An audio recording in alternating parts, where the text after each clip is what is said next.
नमस्ते, मैं प्रभात प्रियदर्शी आप सभी के लिए जनरल स्टडी जीएस का पेपर लेकर के आया हूँ। ये सेट नंबर 1 है। ये बीपीएस 69 पीटी जो भी देने जा रहे हैं उन सभी के लिए यूजफुल है। आप अंत तक बने रहेंगे और चैनल पर नए हैं तो सब्सक्राइब करें, बेल आइकन प्रेस करें, जिससे कि आपको नोटिफिकेशन मिलता रहेगा। लाइक कमेंट शेयर करें। इसमें टोटल 107 क्वेश्चन है। कितने? 107। ये 107 ही क्यों है, 150 क्यों नहीं है?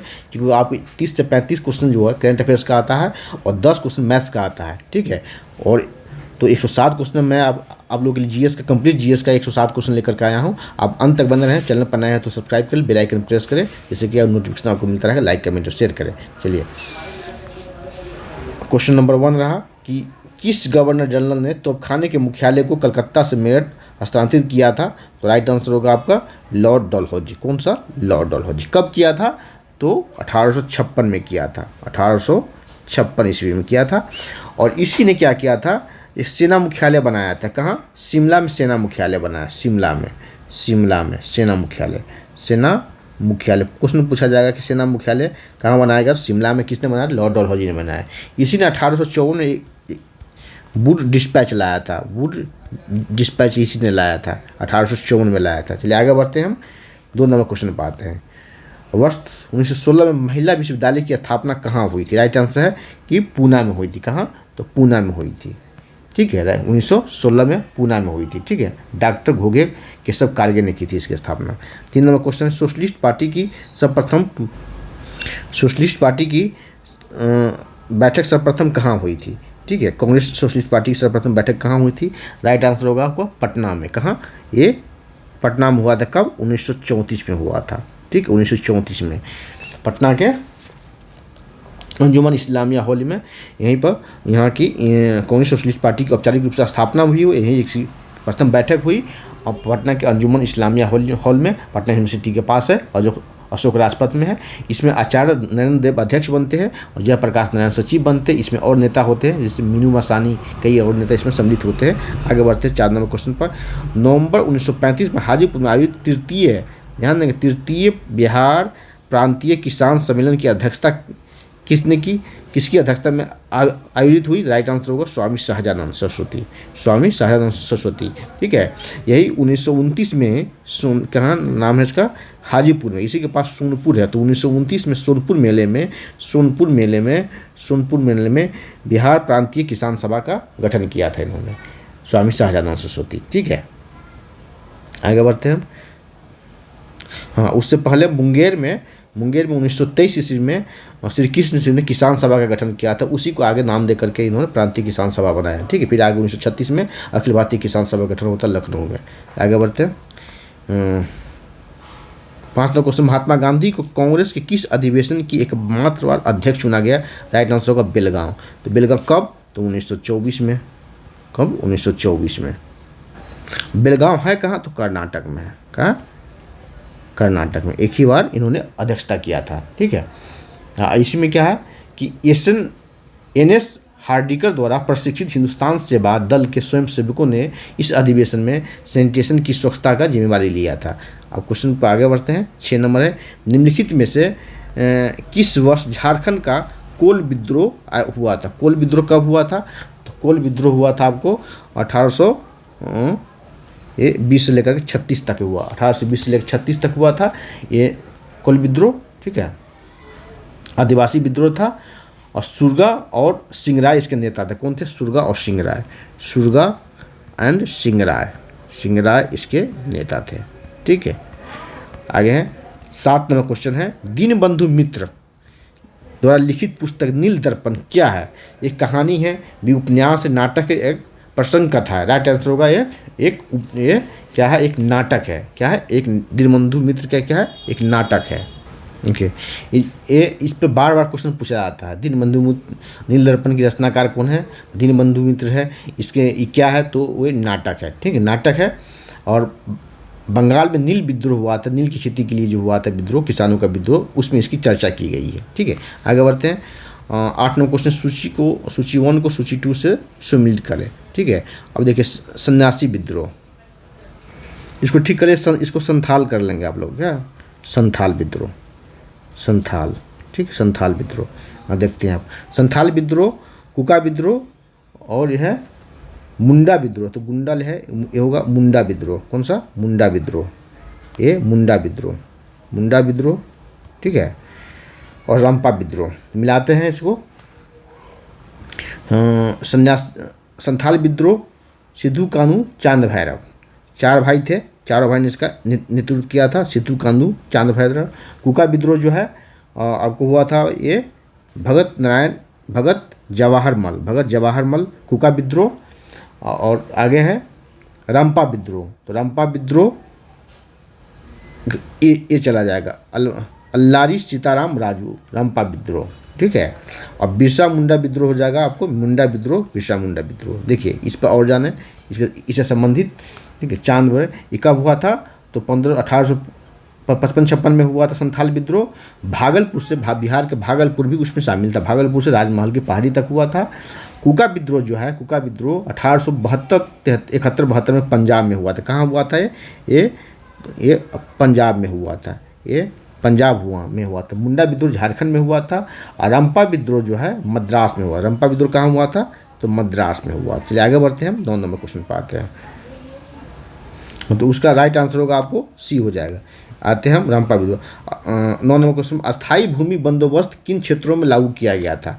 तो अस्थायी भूमि बंदोबस्त जो है लागू किया गया था, बंगाल में लागू था, बिहार में लागू था, उड़ीसा में लागू था, उत्तर प्रदेश के कुछ क्षेत्र जैसे वाराणसी का क्षेत्र वहाँ लागू था।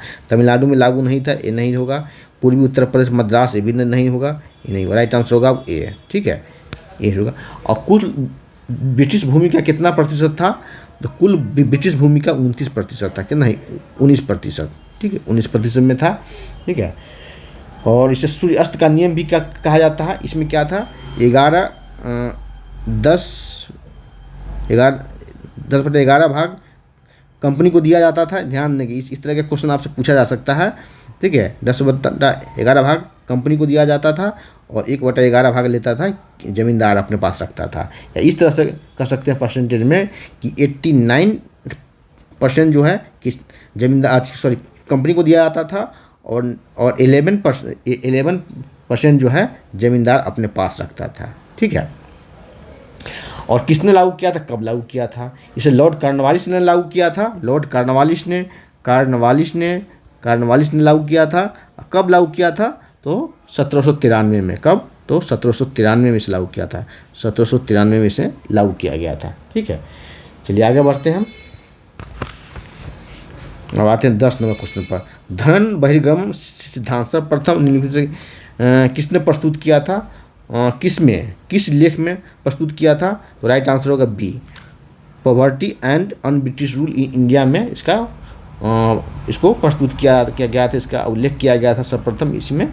और इसके लेखक कौन है? तो दादा भाई नौरोजी इसके लेखक है, ठीक है। कब? तो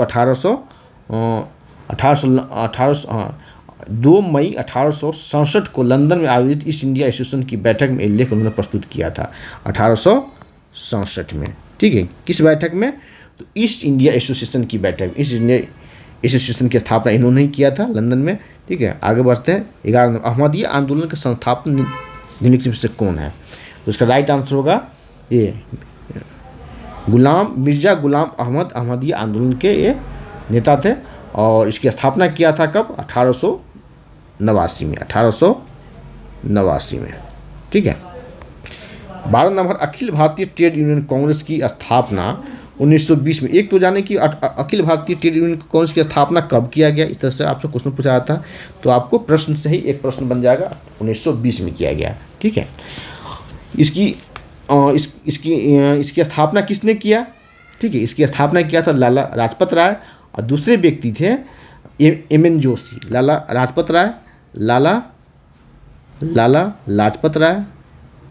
लाजपत राय एंड एम.एन. जोशी। कौन? एम.एन.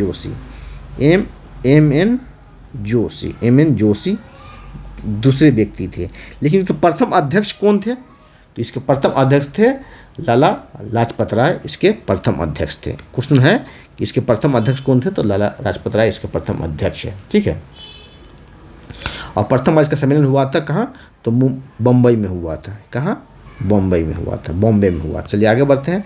13 नंबर है कामगर किसान पार्टी की स्थापना निम्नलिखित में से किस वामपंथी नेता ने किया था। तो राइट आंसर होगा डी, उपयुक्त सभी। इसकी स्थापना में सभी थे, श्रीपाद अमृत डांगे, पूर्णचंद्र जोशी और सोहन सिंह। आगे बढ़ते हैं 14 नंबर क्वेश्चन पे। 14 नंबर क्वेश्चन है, इसे ध्यान से देखेंगे, ठीक है, ध्यान देंगे। लैंड होल्डर सोसाइटी की स्थापना किसने किया। तो इसके किया था द्वारिका नाथ टैगोर। ये कौन है, तो रविन्द्रनाथ टैगोर के दादाजी है, रविन्द्रनाथ टैगोर के दादाजी है, ठीक है। इनके प्रपौत्र हुए, पोता हुए गुरु रविन्द्रनाथ टैगोर, ठीक है। लैंड होल्डर सोसाइटी क्या था, ये जमींदारों का पक्षधर संगठन था। जमींदारों का पक्षधर संगठन था, ठीक है। जमींदारों का पक्षधर संगठन था, ठीक है।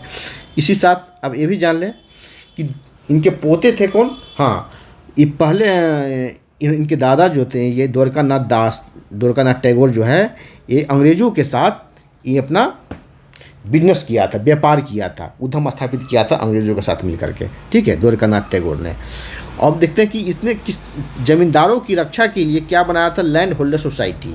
अब आगे जाते हैं, अब आते हैं गांधी इरा में। तो रविन्द्रनाथ टैगोर जिनके पोते हैं, प्रपौत्र बोलते हैं उसे, उसने स्वदेशी आंदोलन का विरोध किया था। आप समझ सकते हैं गांधी के साथ भी बहुत मुद्दे पर उनका क्या था, विरोध था, मतभेद था। स्वदेशी आंदोलन के वो विरोधी थे, ठीक है। आगे बढ़ते हैं 15 नंबर क्वेश्चन।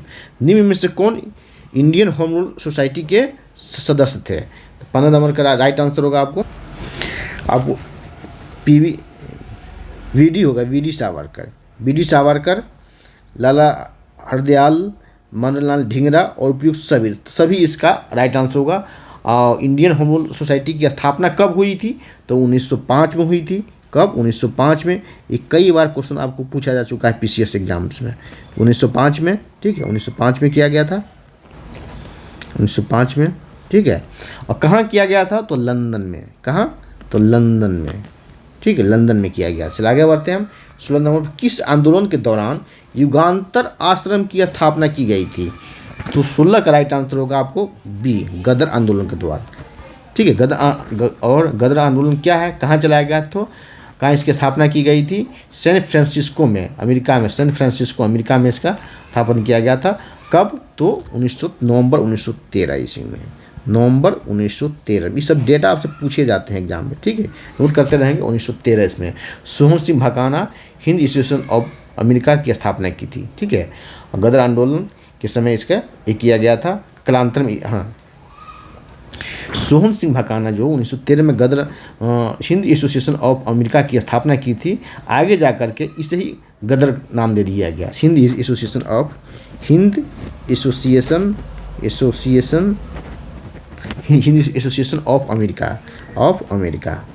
अमेरिका, ठीक है।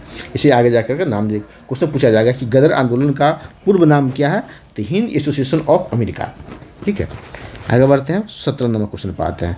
निम्नलिखित में से कौन एनी बेसेंट द्वारा प्रकाशित पत्र है, ठीक है। तो देखते हैं कौन है, तो राइट आंसर होगा एनी बेसेंट द्वारा प्रकाशित पत्र कौन है। एक तो कॉमन बिल है उसका, ठीक है, एक तो कॉमन बिल है, दूसरा कौन है, न्यू इंडिया भी है, ठीक है, न्यू इंडिया भी है, कॉमन बिल है, न्यू इंडिया है, ठीक है। राइट आंसर होगा आपको ए और बी दोनों, डी ऑप्शन होगा, ए और बी दोनों। इसके साथ साथ इसकी और एक और जो है ना पत्रिका है जिसका नाम है लूसीफेर, याद लिख लेंगे, लूसीफेर भी इन्हीं का है, किसका, एनी बेसेंट का। होम रूल लीग का आंदोलन का नेतृत्व इन्होंने किया था। 2 होम रूल लीग हुआ था भारत में, एक हुआ था तिलक साहब का, एक इनका तिलक साहब के बाद इन्होंने स्टार्ट किया था। अब बिहार में इन्हीं की शाखा था। क्वेश्चन पूछा जाएगा बिहार स्पेशल हिस्ट्री से, बिहार में होम रूल लीग की जो स्थापना की गई थी किसकी शाखा थी, एनी बेसेंट की शाखा थी। उस आंदोलन के दौरान एनी बेसेंट पटना कितने बार आई, तो 2 बार आई, ठीक है। पटना में होम रूल लीग की स्थापना किसने किया, मजहूर साहब ने। मुजफ्फरपुर में किसने किया, तो जनकधारी प्रसाद ने, ठीक है। और इंडियन मिरर जो है ये किसकी रचना है, तो ये है ये देवेंद्रनाथ टैगोर की, किसकी, रविन्द्रनाथ टैगोर के पिता देवेंद्रनाथ टैगोर, तो द्वारकानाथ के पुत्र, इनकी है इंडियन मिरर। और दोनों इंग्लिश में, ये जो है आपको कॉमन बिल और न्यू इंडिया दोनों। यंग इंडिया न्यू इंडिया में हमसे आपको कन्फ्यूजन नहीं होना चाहिए। यंग इंडिया गांधी जी का है, यंग इंडिया किसका है? गांधी जी का। ये गांधी जी का, न्यू इंडिया इनिवेशन के, ये गांधी की रचना है, गांधी का है। चलिए आगे बढ़ते हैं। 18 नंबर, पश्चिमोत्तर सीमा प्रांत में सविनय अवज्ञा आंदोलन का नेतृत्व किसने किया था? राइट आंसर होगा आपको सीमांत गांधी, अब्दुल गफ्फार खान सीमांत गांधी इसने कहा जाता है। लाल कुर्ती आंदोलन के नाम से भी जाने जाते हैं। 19 नंबर है का प्रथम गोलमेज सम्मेलन जो कि 12 नवंबर 1930 से लेकर 13 जनवरी 1931 तक लंदन में आयोजित हुआ था। किन किन नेताओं ने भाग लिया था? राइट आंसर होगा आपको आयुष खान ने भाग लिया था, तेजबहादुर सुप्रू ने भाग लिया था, भीमराव अम्बेडकर ने भाग लिया। राइट आंसर दोनों भाग लिया था। और गांधी सिर्फ एक ही गोलमेज सम्मेलन में भाग लिए थे, उत्तर दूसरा गोलमेज सम्मेलन। ठीक है, आगे देखते हैं। और तीनों गोलमेज सम्मेलन किसने भाग लिया था? तो भीमराव अम्बेडकर ने भाग लिया था। चलिए आगे बढ़ते हैं। 20 नंबर, महात्मा गांधी ने पोस्ट डेटेड चेक में किस प्रस्ताव को कहा था? राइट आंसर किप्स प्रस्ताव को कहा था। आगे बढ़ते 21 नंबर है, लॉर्ड माउंटबेटन का जून योजना प्रस्तुत निम्नलिखित में से किस प्रकार था? देखते हैं क्या था इसमें। मुस्लिम बहुल क्षेत्र क्या है? एक क्या है? मुस्लिम बहुल क्षेत्र, मुस्लिम बहुल क्षेत्र अधिराज्य बना सकते हैं। ठीक है, पंजाब, बंगाल, असम विभाजन हेतु सीमा आयोग का गठन, पश्चिम दक्षिण में एक जनमत संग्रह। राइट आंसर होगा डी, सभी आंसर सही होगा। 22 नंबर है, निम्नलिखित में से किसने कहा था कांग्रेस नेतृत्व ने उनके आंदोलन को भेड़ियों के आगे फेंक दिया? तो यही सीमांत गांधी जिनका नाम है खान अब्दुल गफ्फार खान ने क्या कहा था? क्यों कि पश्चिम उत्तर सीमा प्रांत जो है ये पाकिस्तान के हिस्से में चला गया। इनकी पहले तो इनकी इच्छा नहीं थी कि देश का बंटवारा हो, देश के बंटवारा होने के बाद भी ये भारत में मिले रहना चाहते थे, लेकिन पश्चिम उत्तर सीमा प्रांत चला गया पाकिस्तान में, बलूचिस्तान जो अभी है। चलिए आगे बढ़ते हैं। वहाँ के लोग अभी भी भारत में मिलना चाहते हैं। हिंदू पैट्रियाटिक के संपादक निम्नलिखित में से कौन थे? तो 23 का राइट आंसर होगा आपका हरीश चंद्र मुखर्जी इसके संपादक थे, हिंदू पैट्रियाट। 24 नंबर, सूची को मिलाना है, देखते हैं क्या है। देखिए इंडिपेंडेंट, ठीक है, इंडिपेंडेंट क्या है? इंडिपेंडेंट के इसके साथ मिलेगा आपको मोतीलाल नेहरू। ठीक है, और वंदे मातरम तो अरविंद घोष, इस पर ज़्यादा कन्फ्यूजन नहीं होना चाहिए। सोम प्रकाश का रचनाकार कौन है? ईश्वरचंद्र विद्यासागर। कहाँ गया? ईश्वरचंद्र विद्यासागर यहाँ। नेशन गोपाल कृष्ण गोखले। ठीक है, नेशन फादर ऑफ नेशन कहा जाता है। ठीक है, इस तरह से इसको याद रख लेंगे, कभी नहीं भूलेंगे। गांधी को फादर ऑफ नेशन कहा जाता है और ये गांधी के गुरु थे और नेशन का प्रकाशन इन्होंने किया था। ठीक है, तो उससे कुछ नाम जुड़ रहा है। देखिए जीएस में जो है ना, जीएस अथाह है, इसमें सभी को रटना याद करना मुश्किल है। कुछ भी मिलना जिसके सेट, जिस पर सेट हो सकता है उसको सेट करते चले। ठीक है, कूट को मिलाएं, देखते हैं आंसर क्या आएगा। ठीक है, ए का 2 है, ए का 2 यहाँ है और यहाँ है। बी का 4 है, बी का 4 सिर्फ यही है, बी आंसर होगा। ठीक है, आगे बढ़ते हैं। 25 नंबर मुस्लिम लीग द्वारा प्रत्यक्ष कार्यवाही दिवस डायरेक्ट एक्शन डे तिथि किस तिथि को मनाया गया? राइट आंसर 16 अगस्त 1946। कब? 16 अगस्त 1946 को मनाया गया। ठीक है, इसके बाद बहुत सारे दंगे हुए थे, खासकर कलकत्ता में बहुत ज़्यादा दंगा हुआ था। आगे बढ़ते हैं। 26 नंबर है, 1942 में गठित आज़ाद हिंद फौज के ब्रिगेडों के नाम लिखने से कौन सा नहीं है? जब भी रहेगा नहीं तो अंडरलाइन करते हैं। देखिए सुभाष ब्रिगेड तो था, नेहरू ब्रिगेड नहीं था। 3 ब्रिगेड का गठन किया गया था, एक सुभाष ब्रिगेड, दूसरा गांधी ब्रिगेड और तीसरा था लक्ष्मी ब्रिगेड। इसमें ये नेहरू ब्रिगेड नहीं था। राइट आंसर होगा नेहरू ब्रिगेड नहीं था। अब देखते हैं 27 नंबर, निम्नलिखित में से कौन से व्यक्ति हरिजन सेवक संघ के संस्थापक अध्यक्ष थे? और इसके संस्थापक कौन थे? इसके संस्थापक अध्यक्ष कौन थे? इसकी स्थापना किसने किया था? राइट आंसर होगा घनश्याम दास बिरला इसके संस्थापक अध्यक्ष थे। इसकी स्थापना किसने किया था हरिजन सेवक संघ के? तो महात्मा गांधी जी ने इसकी स्थापना किया था। इसके प्रथम अध्यक्ष बनाया था घनश्याम दास बिरला, उनके परम मित्र थे। आगे बढ़ते हैं 28 नंबर को। देखिए इसकी स्थापना क्यों हुई थी? ठीक है, इसकी स्थापना क्यों, गांधी ने इसकी स्थापना क्यों किया था? किस विवाद के कारण? गांधी और अम्बेडकर में जो समझौता हुआ था, ठीक है, उसके बाद इन्होंने कहा था रचनात्मक कार्य करूँगा और हरिजन सेवक संघ की स्थापना उसके उन्नति के लिए, प्रगति के लिए काम करूँगा, उसके पर ये हरिजन सेवक संघ की स्थापना किया था। 28 नंबर है कि 1905 में लंदन में इंडियन होम रूल सोसाइटी, क्या इंडियन होम रूल सोसाइटी की स्थापना निम्नलिखित में से किसने किया था? राइट आंसर होगा आपको सी, श्याम कृष्ण जी वर्मा। कई बार बीपीसी यूपीपीसी में क्वेश्चन पूछा जा चुका है, ठीक है। छात्रों के छात्रावास के रूप में स्थापित किया गया था 1905 ईस्वी में, ठीक है। होम रूल सोसाइटी की स्थापना। ये स्वतंत्र, ये पत्रकार थे और वकील भी थे। आगे बढ़ते हैं 29 नंबर पर। इसमें सूची को मिलाना है, देखते हैं, ठीक है। एक है, आप देखें सूची 1 को सूची 2 से मिलाइए, ये क्या है? युगांतर।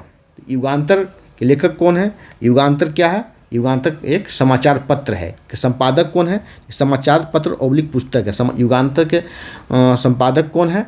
राइट आंसर होगा वरिंद्र कुमार घोष, 2 आ जाएगा। सवित्री क्या है? सवित्री जो है एक महाकाव्य है। सवित्री एक महाकाव्य है, ठीक है। इसकी रचना किसने किया था? इसकी रचना किया था, सवित्री का महाकाव्य, इसकी रचना किया था अरबिंदो ने। कौन सा? अरबिंदो ने। सॉरी, यहाँ एक गलत हो गया। युगांतर जो है, युगांतर जाएगा आपको अरविंद घोष, युगांतर अरविंद घोष, ठीक है। और सवित्री जो है, सवित्री ये महाकाव्य है, ये महाकाव्य है, और ये जाएगा, यहाँ देखेंगे, ये राइट आंसर यही होगा इसका। युगांतर है आपको अरविंद घोष, ठीक है, युगांतर अरविंद घोष। अब और सवित्री जो महाकाव्य है, ये अरविंदो की रचना है, ये अरविंदो की रचना है, ठीक। अरविंदो होगा, इसको यहाँ काटेंगे, अरविंदो, ठीक है, अरविंदो। भवानी मंदिर जो है, भवानी मंदिर, ये भवानी वरिंद्र कुमार घोष, ठीक है। और दी रिवोल्यूशनरी जो है सचिन सन्याल, ये क्या है? क्रांतिकारी पुस्तक है। तो राइट आंसर तो होगा, देखते मिलाते हैं, 1 2 3 4 कहाँ है? राइट आंसर सी होगा इसका, ठीक है, सी आंसर होगा। 1 2 3 4 मिल रहा है। 30 नंबर है, निम्नलिखित में से किस चार्टर एक्ट के तहत बंगाल के गवर्नर जनरल को भारत का गवर्नर जनरल बना दिया? तो राइट आंसर होगा आपको 1833 के चार्टर एक्ट के द्वारा। और इसमें कौन थे गवर्नर जनरल, कौन बने थे? तो नाम था विलियम बेंटिक साहब। कौन थे? बेंटिक साहब, ठीक है, बेंटिक साहब। और इसी समय इन्होंने 1835 में कलकत्ता में मेडिकल कॉलेज की स्थापना किया था। और उससे पहले 1829 में इन्होंने राजा राम मोहन राय के सहयोग से सती प्रथा का अंत किया था, सामाजिक कुरीति सती प्रथा का अंत किया था। आगे बढ़ते हैं। और 31 नंबर, बिहार में मौर्य, बिहार क्वेश्चन आ गया, बिहार में मौर्य अभिलेखों की भाषा निम्नलिखित से कौन सी है? तो कौन सी भाषा मौर्य अभिलेखों की? राइट आंसर होगा प्राकृत भाषा है। कौन सी भाषा? प्राकृत भाषा है। अब आगे है 32 नंबर, बिहार के किस स्थल से महादेवी प्रभु दया के 2 अभिलेख प्राप्त हुए हैं? राइट आंसर होगा 32 का डी, वसाट से प्राप्त हुए हैं। 33 नंबर, श्रीलंकाई भिक्षु महामाना द्वितीय का वर्णन बिहार के किस अभिलेख से प्राप्त होता है? देखते हैं आगे। राइट आंसर होगा बोध गया अभिलेख से। 34 नंबर है, प्राचीन बिहार के किस स्थल से न पाषाणकालीन उपकरण प्राप्त हुए हैं? 34 का राइट आंसर होगा आपका, और वैशाली के चेचर से भी प्राप्त हुए हैं। गया के सोनपुर, आप कहेंगे हाजीपुर का भी पास सोनपुर है, तो आप कहेंगे सर गया के पास सोनपुर, अब कहीं गलत तो नहीं लिखा है? नहीं, सही है, गया के पास भी सोनपुर है। सारण के चिरांद, राइट आंसर होगा डी, उपयुक्त सभी, ठीक है। 35 नंबर है, प्राचीन भारत के किस स्थल से ताम्र प्रस्तर उपकरण एवं मृदभांड प्राप्त हुए हैं? 35, राइट आंसर होगा डी। ये चेचर से भी प्राप्त हुआ है, वैशाली जिला में है। मनेर से भी प्राप्त हुआ है और सोनपुर से भी प्राप्त हुआ है, सोनपुर से सभी से प्राप्त हुआ है। 36 नंबर, बराबर की पहाड़ी का निर्माण किसके शासनकाल में शुरू हुआ था? राइट आंसर होगा इसका 36 का राइट आंसर होगा अशोक के काल में इसमें शुरुआत हुआ था, ठीक है। इसके पौत्र दशरथ के समय बन गया था, पौत्र दशरथ के समय में, ठीक है। अशोक के पौत्र दशरथ के समय आजीविकों के लिए एक गुफाओं का निर्माण कराया गया था। 4 गुफा से आप सब क्वेश्चन इसमें भी पूछा जाता है, 4 गुफाएं था कि क्या नाम था?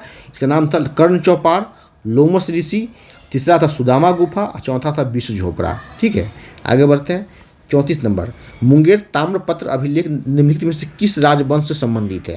तो राइट आंसर होगा आपका ये पाल वंश से संबंधित। किस राजवंश से? पाल वंश से, ठीक है, पाल वंश से। ये पाल वंश के एक शासक हुए धर्मपाल, जिसने विक्रमशिला विश्वविद्यालय की स्थापना किया था। ठीक है, इसके संस्थापक कौन है? तो गोपाल, पाल वंश का संस्थापक गोपाल। कई बार पूछा जा चुका है बिहार स्पेशल से।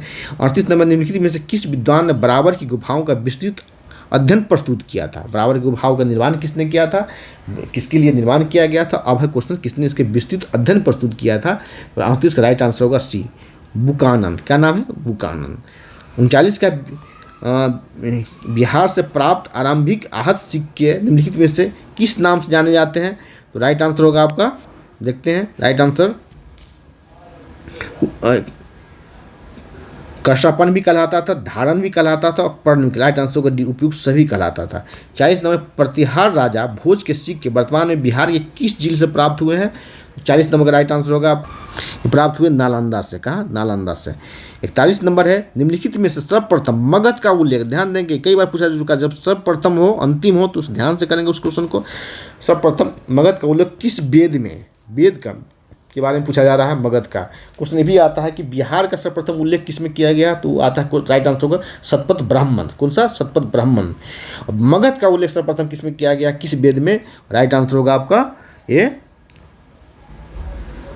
राइट आंसर होगा आपका ऋग्वेद। किसने? ऋग्वेद में मगध। ध्यान देंगे, इस पर क्वेश्चन आपको फंसाया जाएगा। ऋग्वेद सर्वप्रथम मगध का उल्लेख ऋग्वेद में किया गया, और बिहार का उल्लेख किस वेद में किया गया है, किस साहित्य में पूछा गया था? तो शतपथ ब्राह्मण होगा। और किस वेद में किया गया है? तो अथर्ववेद होगा। कौन सा वेद? अथर्ववेद। इसमें बिहार का उल्लेख किया गया है। किसका? बिहार का। ये चौथा वेद है, फोर्थ वेद है, फोर्थ वेद है। ठीक है, आगे बढ़ते हैं हम। 42 नंबर, मानव शरीर में जल, वो आ गया क्वेश्चन साइंस का। मानव शरीर में, हमने कहा है कि कंप्लीट जीएस का क्वेश्चन होगा। सेट है, मानव शरीर में जल है कितना प्रतिशत पूछा जा रहा है, प्रतिशत पूछा रहा है कितना? तो राइट आंसर होगा बी, कितना है? 65 से 75%। 43 नंबर का क्वेश्चन की खट्टे स्वाद का आभास, अनुभव कहाँ होता है? कहाँ होता है आभास, खट्टे स्वाद? राइट आंसर होगा जीभ के अग्रभाग पर, जीभ के अग्रभाग पर, जीभ के आगे वाले भाग पर खट्टा का आभास होता है। सॉरी, जीभ के आगे वाले भाग पर मीठा का होता है। ये होगा राइट आंसर। जीभ के बगल वाले भाग पर ये खट्टा का आभास होता है। ठीक है, तो मीठा का आभास कहाँ होता है? तो मीठा का आभास यहीं होता है, जीभ के अग्रभाग में। यहाँ होता है मीठा का होता है। क्वेश्चन पूछा भी जा चुका है बीपीएससी, 67 बीपीएससी में क्वेश्चन आया था, ये करवा का आभास कहाँ होता है? तो करवा का आभास जो होता है पश्चिम भाग में होता है, करवा का आभास। कैसे? करवा का आभास। तो अब आप पूछा जा सकता है मीठा का और खट्टा बच चुका है, करवा का पूछा जा चुका है 67वीं बीपीएससी में। अब आगे आते हैं 44 नंबर क्वेश्चन, मानव शरीर में पूर्ण पाचक रस स्रावित होता है। ध्यान देंगे, इस तरह के क्वेश्चन आपसे कई बार पूछे जा चुके हैं पीसीएस में। ठीक है, और पीसीएस में क्वेश्चन रिपीट होते हैं। ठीक है, राइट आंसर होगा ए, अग्नाशय। कौन सा? अग्नाशय। जब इसको कहा था पूर्ण पाचक रस, पूर्ण पाचक रस, आपने पूछ सकते हैं सर पूर्ण पाचक रस आखिर क्यों कहा जाता है? तो पूर्ण पाचक रस इसलिए कहा जाता है कि भोजन के तीनों प्रकार के भोजन को ये क्या पाचन करने में सक्षम है। कार्बोहाइड्रेट, वसा एंड प्रोटीन, तीनों का पाचन करता है, इसलिए इसे पूर्ण पाचक रस कहा जाता है। इसका सिक्रेशन कहाँ से होता है, ये कहाँ से स्रावित होता है? तो अग्नाशय से होता है। किस? अग्नाशय, पेंक्रियाज से होता है। इसको पेंक्रियाटिक जूस भी बोला जाता है, अग्नाशयी रस बोला जाता है, इसे पूर्ण पाचक रस बोला जाता है। चलिए आगे बढ़ते हैं। प्रकाश संश्लेषण की दर किस परास में होता है, किस रेंज में होता है? तो प्रकाश संश्लेषण की दर, ठीक है, देखते हैं ऑप्शन। राइट आंसर होगा ए, ये 37 डिग्री से लेकर के 45 डिग्री तक, सॉरी ये राइट आंसर गलत होगा, 0 डिग्री से, कहाँ? तो 0 डिग्री से 37 डिग्री तक प्रकाश संश्लेषण की दर जो है, ये रेंज है जिस रेंज में प्रकाश संश्लेषण ज़्यादा होता है। इसके बाद जो टेम्परेचर बढ़ता है तो प्रकाश संश्लेषण की दर, रेट ऑफ फोटोसिंथेसिस कम होने लगता है। ठीक है, ज़्यादा टेम्परेचर पर फोटोसिंथेसिस का रेट कम होने लगता है। देखिए 46 नंबर, किसके लाल रोधिराणुओं में केंद्रक नहीं होता है? ठीक है, राइट आंसर होगा आपका लामा और ऊँट। देखिए ये मेमल से स्तनधारी है, दो ही ऐसे स्तनधारी हुए हैं जिसके रेड ब्लड सेल में केंद्रक नहीं पाया था, इसका केंद्रक नहीं पाया था। ठीक है, वो जो है एक लामा एक ऊँट है। राइट आंसर होगा आपको ए और बी दोनों डी आंसर होगा, ए और सी दोनों डी आंसर होगा। मानव शरीर की कुल हड्डियों की संख्या कितनी है? राइट आंसर होगा इसका आपका ये 29 हड्डियाँ हैं। मानव शरीर में 29 हड्डियाँ हैं। मानव शरीर का भार लगभग कितना होता है? मानव हृदय का भार कितना होता है? तो मानव हृदय का भार लगभग होता है आपको 300 ग्राम। कितना? 300 ग्राम। 39 नंबर है, निम्न में से कौन से हार्मोन अंडवाहिनी के परिवर्धन को पूर्ण करता है? किसने? अंडवाहिनी। तो अंडवाहिनी के परिवर्धन को पूर्ण करता है तो क्या फीमेल हार्मोन्स होना चाहिए? ठीक है, फीमेल हार्मोन्स। राइट आंसर होगा आपका एस्ट्रोजन। ठीक है, और ये भी फीमेल हार्मोन्स कौन कौन है? तो प्रोस्टोजन एंड रिलैक्सेशन सब फीमेल हार्मोन्स है, और ये है मेल हार्मोन्स, टेस्टोस्टेरोन ये मेल हार्मोन्स है। ठीक है, आगे बढ़ते 50 नंबर पर, किस रक्त समूह को सर्वग्राही कहा जाता है? यूनिवर्सल एक्सेप्टर कहा जाता है। ठीक है, तो राइट आंसर होगा आपको ए बी। कौन सा? A B. और यूनिवर्सल डोनर किसको कहा जाता है? तो ओ को कहा जाता है। अब आगे आते 51 नंबर पर, निम्नलिखित में किसे फादर ऑफ बायोलॉजी कहा गया है? तो अरस्तु को फादर ऑफ बायोलॉजी कहा गया है। किसे? अरस्तु को कहा गया है फादर ऑफ बायोलॉजी। अब आते हैं 52 नंबर पर, आवर्त सारणी में कितने वर्ग है? आवर्त सारणी में वर्ग की संख्या, ग्रुप की संख्या 18 है, और पीरियड कितने हैं? तो 7 ही होते हैं। आवर्त 7 है, लेकिन ग्रुप कितने हैं? तो 18 है। चलिए, अब है कि 53 नंबर है कि सबसे अधिक क्रियाशील धातु कौन हो? तो पोटेशियम है। ठीक है, इस तरह से कुछ याद कर ले। Potassium, sodium, magnesium, aluminium series है। ठीक है, जेडन, एफी आयरन जो बोलते हैं इसको, PB lead, hydrogen, copper, HG पारा, एजी सिल्वर और एयू गोल्ड। सबसे अंत गोल्ड सबसे कम क्रियाशील जो है वो ये होता है, गोल्ड होता है। इसलिए गोल्ड जो है कहा जाता है, सोना को भी सोना है, संपत्ति सोना मतलब खराब होने वाला नहीं। सबसे कम क्रियाशील सोना होता है, और सबसे अधिक क्रियाशील जो है ये पोटेशियम होता है। ठीक है, आगे बढ़ते हैं हम 54 नंबर है कि निम्न में से कौन सा तत्व सबसे अधिक विद्युत ऋणात्मक है? राइट आंसर होगा ये फ्लोरीन होगा। कौन सा? फ्लोरीन। 55 नंबर, एल्केन का सामान्य सूत्र क्या होता है? एल्केन का सामान्य सूत्र होगा आपको CnH2n+2। इसमें क्या सिंगल बॉन्ड है? क्या है? कौन सा बॉन्ड है? क्वेश्चन पूछा जाएगा कौन सा बॉन्ड है इसमें, तो सिंगल बॉन्ड पाया जाता है। एल्किन, एल्काइन, एल्किन और एल्काइन। तो एल्किन कौन है? यह एल्किन है, ये एल्किन है। एल्किन और एल्काइन कौन है? तो यह है एल्काइन। ठीक है, इसमें होता है डबल बॉन्ड होता है। कौन सा बॉन्ड होता है? Double bond. ये डबल बॉन्ड होता है, डबल बॉन्ड। ठीक है, इसमें होता है ट्रिपल बॉन्ड होता है। कौन सा बॉन्ड? ट्रिपल बॉन्ड होता है। ठीक है, और ये होता है अनसेचुरेटेड होता है, और ये दोनों होता है सेचुरेटेड होता है। एल्कीन और एल्काइन दोनों होता है सेचुरेटेड होता है। कौन सा होता है? सेचुरेटेड कहते हैं, सेचुरेटेड। चलिए आगे बढ़ते हैं, इस पर कुछ बतलाएंगे आगे। और 56 नंबर है, सिनेबार किसका अयस्क है? तो पारा का अयस्क। किसका? तो ये पारा का अयस्क है। सॉरी सिनेबार जो है, हाँ सिनेबार पारा का अयस्क है। ए नंबर।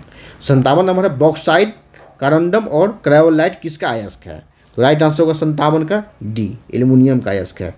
58 नंबर है, विद्युत उपकरणों से संधारित्र, इसको कैपेसिटर के निर्माण में किसका प्रयुक्त किया जाता है? तो राइट आंसर होगा अबरख। इसको माइका कहते हैं आप लोग। किसका कहते हैं इंग्लिश में? इसको माइका कहते हैं, माइका कहा जाता है, माइका। ठीक है, चलिए इसके गुण क्या होता है और इसके किस गुण के कारण, किस प्रॉपर्टी के कारण इसका उपयोग किया जाता है कैपेसिटर ग्रुप में? तो bad conductor of electricity, bad conductor of electricity and heat, दोनों का बैड कंडक्टर होता है, कुचालक होता है। ठीक है, माइका सबसे अधिक कहाँ पाया जाता है? माइका तो ये पाया जाता है आंध्र प्रदेश में। बिहार में कहाँ पाया जाता है? तो गया नवादा में पाया जाता है अबरख। आगे आते हैं 59 नंबर, पिच ब्लेंड किसका अयस्क है? तो 59 का राइट आंसर ए थोरियम का है। थोरियम का पिच ब्लेंड अयस्क। चलिए, थोरियम भारत में कहाँ पाया जाता है? तो केरल में पाया जाता है। केरल के मोनाजाइट बालू में थोरियम पाया जाता है। क्या किस नेचर का है? तो रेडियो एक्टिव नेचर का है। 60 नंबर है कि निम्नलिखित में से कौन सा युग्म सही सुनिश्चित नहीं? जब भी तो नहीं रहेगा तो अंडरलाइन करते हैं उसको। 60 नंबर है, देखते हैं क्या है। ग्रेफाइट कार्बन सही है। ठीक है, अर्जेटाइट चांदी सही है। जिंक कैलेमाइन सही है। राइट आंसर होगा डी, ये सही नहीं है। ठीक है, तांबा हेमेटाइट किसका अयस्क है? तो हेमेटाइट आयरन का अयस्क है, लोहा का। लोहा का है, ऐसे किसका है हेमेटाइट, तो लोहा का, ठीक है, लोहा का, ये तांबा का नहीं है। 61 नंबर है, गैल्वेनिक लोहे पर किसका लेप लगाया जाता है, तो राइट आंसर होगा ये जस्ता का, किसका, जस्ता का। इससे होता है रस्टिंग नहीं होता है, ठीक है, जंग नहीं लगता है। स्टेनलेस स्टील बना होता है, किसका बना होता है। 62 नंबर है कि बी, लोहा निकल और क्रोमियम का बना होता है। इसमें कार्बन की मात्रा भी होती है, क्या, कार्बन की मात्रा भी होती है जो उसको करापन देता है। ये 63 नंबर है, निम्नलिखित में से कौन सा तत्व सर्वाधिक यौगिक का निर्माण करता है, ध्यान देंगे यहाँ, सर्वाधिक यौगिक का निर्माण करते हैं, राइट आंसर होगा वो तत्व है कार्बन। कौन सा तत्व है, कार्बन। ऐसा क्यों सर्वाधिक तत्व का निर्माण करता है, नाम तो कार्बन है, इसका सी, इसका 4 जो है ना, ये 4 वैलेंस इलेक्ट्रॉन होते हैं और चारों तरफ से ये क्या करते हैं, ये बॉन्ड बना सकते हैं। इसका चैन चलता है, इसका चैन सीरीज चलता है, यहाँ यहाँ यहाँ यहाँ यहाँ, इसका अनगिनत चैन चलता है, अनलिमिटेड। इसलिए सबसे बड़ा यौगिक बनाता है कौन, कार्बन बनाता है, ठीक है। साइंस पढ़ते हैं, ज्योग्राफी पढ़ते हैं तो कारण के साथ पढ़ा किए तो याद रहेगा आपको, खासकर केमिस्ट्री। 64 नंबर की हीरा डायमंड के संदर्भ में असत्य, जब भी असत्य अंडरलाइन करते हैं क्या है, कथन है उसका, असत्य कथन, ताप का कुचालक होता है, हीरा ताप का कुचालक होता है, ठीक है, ये सही है। ताप का चालक होता है, ताप का चालक होता है, विद्युत का कुचालक होता है, ये भी सही है। अम्ल और क्षार से अभिक्रिया नहीं करता है, राइट आंसर होगा बी, ताप का चालक नहीं होता है, चालक नहीं होता, बैड कंडक्टर होता है, राइट आंसर होगा बी, ठीक है। कार्बन का ये अपर रूप है, ठीक है, कार्बन का क्या है, अपर रूप है ये, ठीक है। 65 नंबर है, मनुष्य के मस्तिष्क पर सुनी हुई ध्वनि का प्रभाव कितने समय तक रहता है, तो राइट आंसर होगा 65 का ए, 1/10 सेकेंड तक रहता है। 66 नंबर, तरंग दैर्ध्य का एसआई मात्रक क्या होता है, तरंग दैर्ध्य का एसआई मात्रक होता है आपका मीटर होता है, क्या होता है, मीटर होता है। एसआई मात्रक कहाँ गया, मीटर है, मीटर होता है। 67 नंबर, अनुप्रस्थ तरंग के उदाहरण है, कहाँ कहाँ इसे मिलते हैं, अनुप्रस्थ तरंग कहाँ कहाँ पाया जाता है, राइट आंसर होगा आपका ये हवा में नहीं होगा, ये पानी की सतह पर होगा, ठीक है, पानी की सतह पर होगा। दूसरा है प्रकाश तरंग, राइट आंसर होगा बी और सी। 68 नंबर, दूरी की सबसे बड़ी इकाई कौन है, राइट आंसर होगा पार्सेक। ऐसा क्यों, दूरी की सबसे बड़ी इकाई पार्सेक क्यों है, ताराओं के नक्षत्रों को देखिए, तारा नक्षत्र पर इस वर्ष बहुत काम हुआ, तो आपसे पूछा जा सकता है पार्सेक का, तो चर्चा में होता है, पर्चा में आता है, क्वेश्चन पेपर में आता है। तो पार्सेक जो है दूरी की इकाई है। 1 पार्सेक जो बराबर जो होता है पीसी, 1 पार्सेक बराबर कितना होता है, तो 3.261 लाइट ईयर होता है, मतलब ये प्रकाश वर्ष होता है। प्रकाश वर्ष दूरी की इकाई है, उससे भी बड़ी इकाई है पार्सेक, ठीक है। 69 नंबर, शहद में सर्वाधिक मात्रा में होता है, क्या होता है, राइट आंसर होगा आपको फ्रुक्टोज होता है, कितना, क्या होता है, फ्रुक्टोज। इसमें शुगर कितना % होता है, इसमें होता है आपको 38.2% सर्वाधिक होता है। 70 नंबर है, निम्न में से किस कारण से तारों में ऊर्जा प्राप्त होती है, राइट आंसर होगा हीलियम का हाइड्रोजन में परिवर्तन है, सॉरी ये गलत हो, हाइड्रोजन का हीलियम में परिवर्तन, ठीक है। नाभिकीय संलयन होता है, जिस तरह सूर्य में ऊर्जा प्राप्त होती है, तो सूर्य भी क्या है, एक तारा है। ध्यान देंगे, ज्योग्राफी में पढ़े होंगे, 6ठी क्लास के एनसीईआरटी में पढ़ना है कि सूर्य भी एक तारा है। तो तारा में ऊर्जा का स्रोत, तो सूर्य में ऊर्जा का स्रोत जान रहे हैं, नाभिकीय संलयन, ठीक है, तो वहाँ भी नाभिकीय संलयन होता है, हाइड्रोजन हीलियम में बदलता है।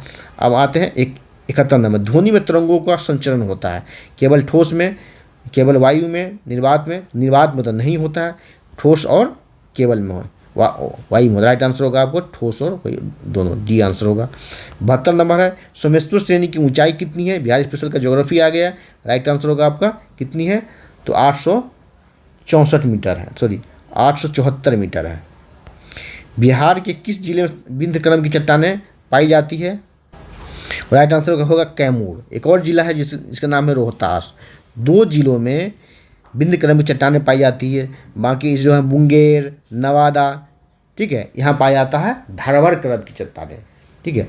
74 नंबर, अपशिष्ट मिट्टी में धान और गन्ने की फसलों के लिए उपयुक्त मानी जाती है, वो किस जिले में पाई जाती है, राइट आंसर होगा आपका डी, पश्चिम चंपारण। कौन सा, पश्चिम चंपारण।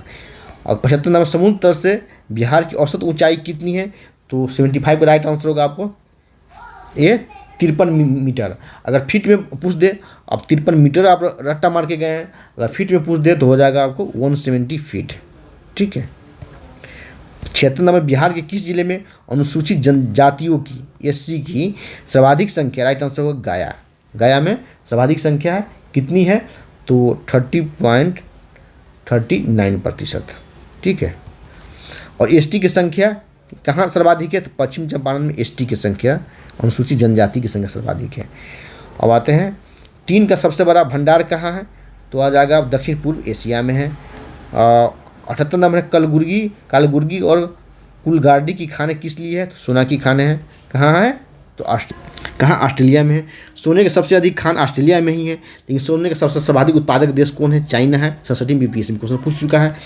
अब आते हैं 79 पर लौह अयस्क का शीर्ष उत्पादक देश कौन है, लौह अयस्क का शीर्ष उत्पादक देश कौन है, राइट आंसर होगा ए ऑस्ट्रेलिया।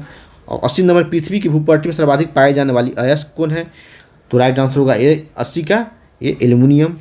ठीक है। और 81 की पृथ्वी की गर्भ में पाए जाने वाली अयस्क कौन है, राइट आंसर होगा आपको लोहा।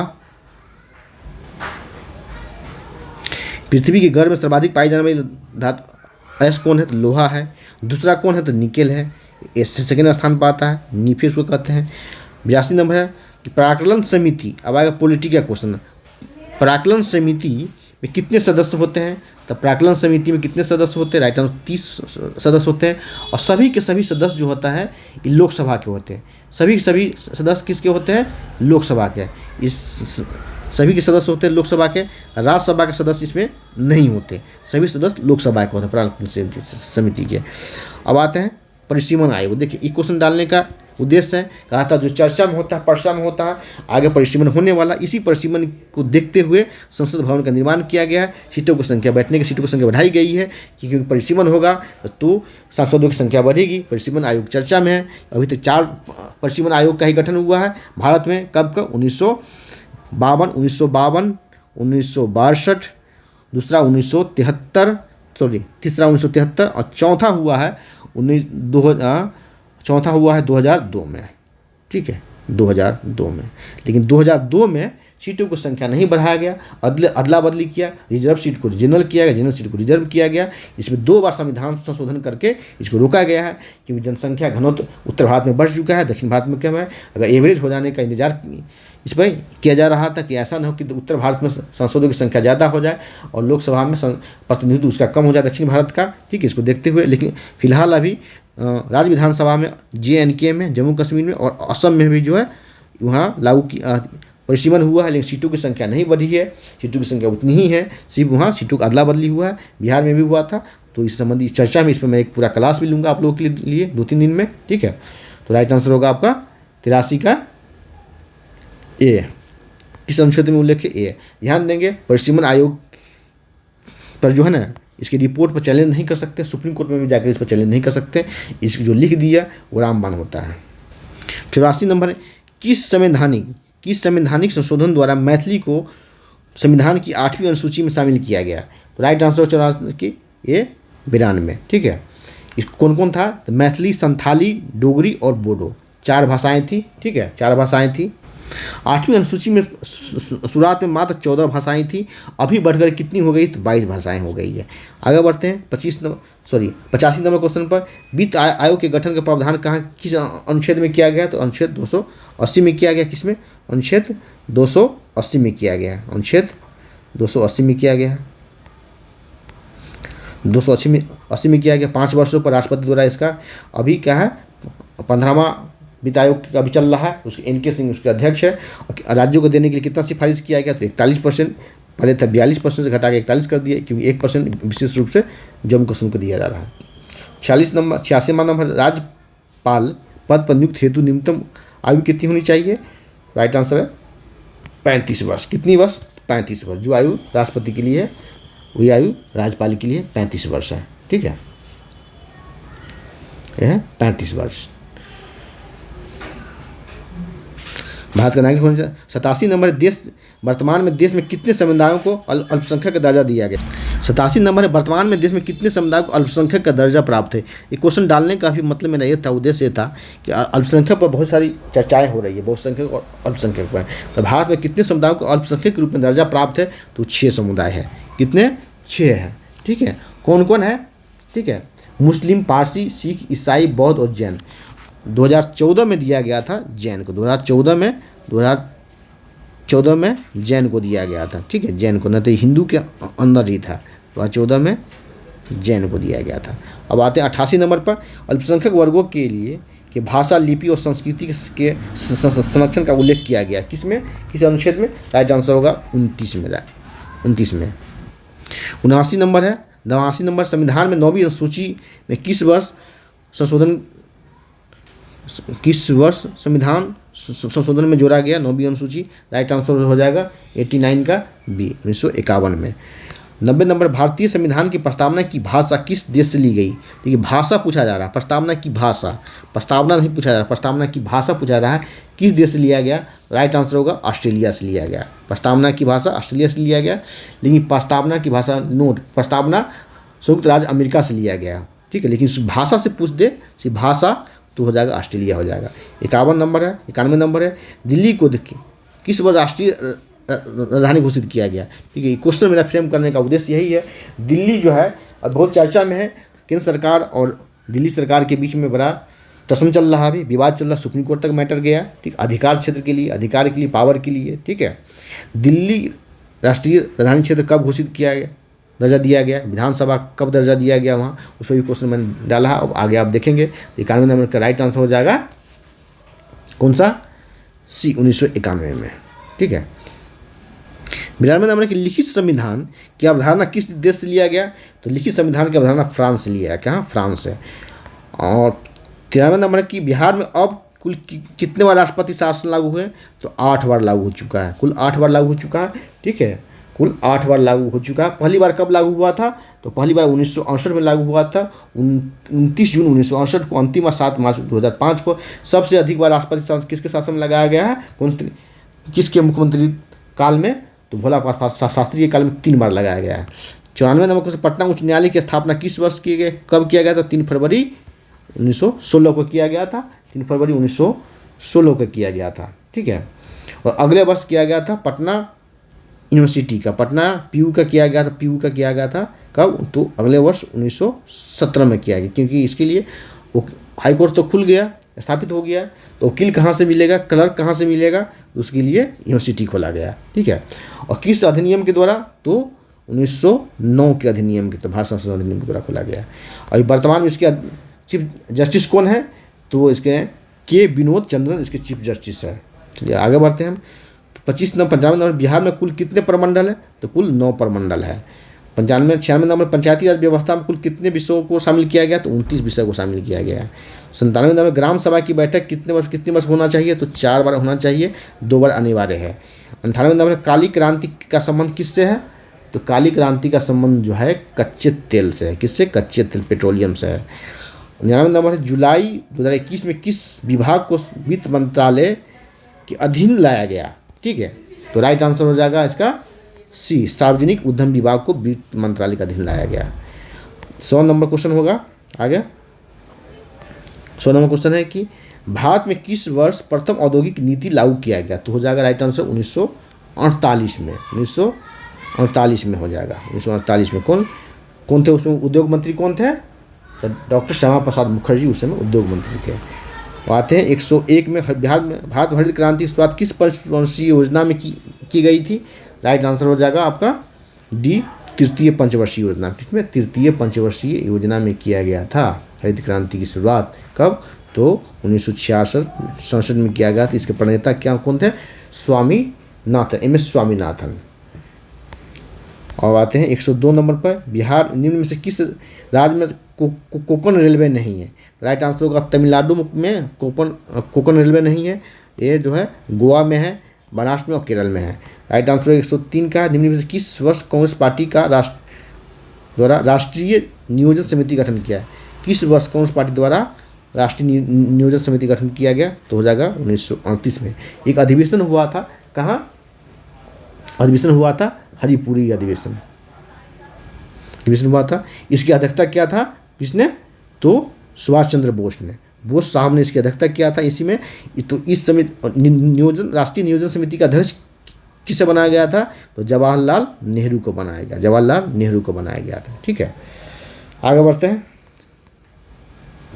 104 नंबर के आर्थिक विकास, आर्थिक समीक्षा 2021-22 में कोविड-19 वैश्विक महामारी के बाद अर्थव्यवस्था में अनुमान लगाया गया, किस आकार लगाया गया, राइट आंसर होगा आपका भी आकार। कौन सा, भी आकार। देखिए ये क्वेश्चन इकोनॉमिक्स का ऐसा नहीं कि आपको अब आगे नहीं पूछा जाएगा, इससे संबंधित क्वेश्चन, कोविड से संबंधित क्वेश्चन अब आगे तक पूछा जाएगा। 105 नंबर है कि भारत में क्षेत्रीय ग्रामीण बैंक की स्थापना कब किया गया। क्षेत्रीय ग्रामीण बैंक की स्थापना होती 2 अक्टूबर 1875 में। और है 106 नंबर, निम्न में से कौन जर्मनी के सहयोग से स्थापित किया गया था। जर्मनी के सहयोग से स्थापित किया था राउरकेला। ठीक है, राउरकेला इस्पात उद्योग।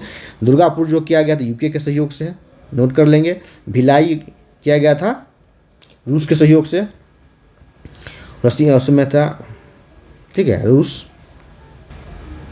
उसमें था, यूएसएसआर था। अब बरौनी भी किया गया रूस के सहयोग से, रूस एंड रोमानिया, एक और देश है रोमानिया, दोनों के सहयोग से ये किया गया था। 7वां नंबर है थोक मूल्य सूचकांक आधारित मुद्रास्फीति जारी किए जाते हैं, कब कब किए जाते हैं, वर्ष में एक बार, राइट आंसर होगा प्रत्येक महीने ये जारी किए जाते हैं। थोक आधारित मुद्रास्फीति प्रत्येक महीने जारी किए जाते हैं, ये केंद्र सरकार के वाणिज्य एवं उद्योग मंत्रालय द्वारा जारी किया जाते हैं। तो आज इतना ही, फिर अगले क्लास में मिलते हैं, सेट नंबर 2 लेकर के आते हैं जनरल स्टडी का। कैसा लगा कमेंट सेक्शन में कमेंट करेंगे, चैनल पर नए हैं तो सब्सक्राइब कर ले, बेल आइकन प्रेस करेंगे जिससे आपको नोटिफिकेशन मिलता रहेगा, लाइक कमेंट शेयर करेंगे। करंट 40 सेट के 600 क्वेश्चन करंट अफेयर्स के लिए टेलीग्राम चैनल ज्वाइन करें। 150 क्वेश्चन बिहार स्पेशल पर और आ रहा है, जिसमें बजट सर्वे, बिहार के ऐप, बिहार की योजनाओं से संबंधित है, साथ निश्चय से संबंधित है। धन्यवाद, जय हिंद।